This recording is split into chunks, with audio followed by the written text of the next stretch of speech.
Welcome back to AutoBikePro, where we celebrate the machines that shaped history. Today, we're not just talking about a car, we're talking about a revolution. This is the Ford Model T, the first car built for the masses and the one that put the world on wheels. Design: simple, strong, and revolutionary.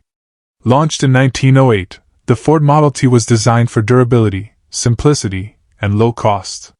Its boxy, upright body, wooden wheels, and high ground clearance made it ideal for America's rough roads.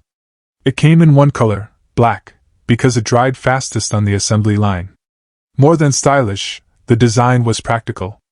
Interchangeable parts and a sturdy steel chassis made it easy to repair and perfect for daily use in both cities and farms. Interior: basic but functional. Inside, the Model T was as minimal as it gets. A simple bench seat, 3 pedals, not for clutch, brake, and gas like modern cars, and a steering wheel with throttle controls. No gauges, no radio. Just what you needed to drive. It was built for people who had never owned a car before, so Ford kept it straightforward, reliable, and teachable. Performance: modest but mighty. Under the hood, the Model T had a 2.9L 4-cylinder engine, making just 20 horsepower. That might sound small today, but it was enough to reach 45 miles per hour, a serious speed back then. It used a planetary gear transmission and ran on gasoline, ethanol, or even kerosene. Its real power was in its simplicity: easy to fix, hard to break, and ready to go anywhere. Conclusion: the car that built the modern world.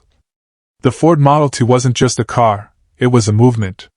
It made automobiles affordable, changed the way people lived, and jump-started the global auto industry.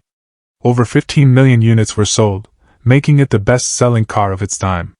Thanks for riding through history with AutoBikePro. Like, subscribe, and tell us, if you could drive any vintage car today, would you choose the mighty Model T?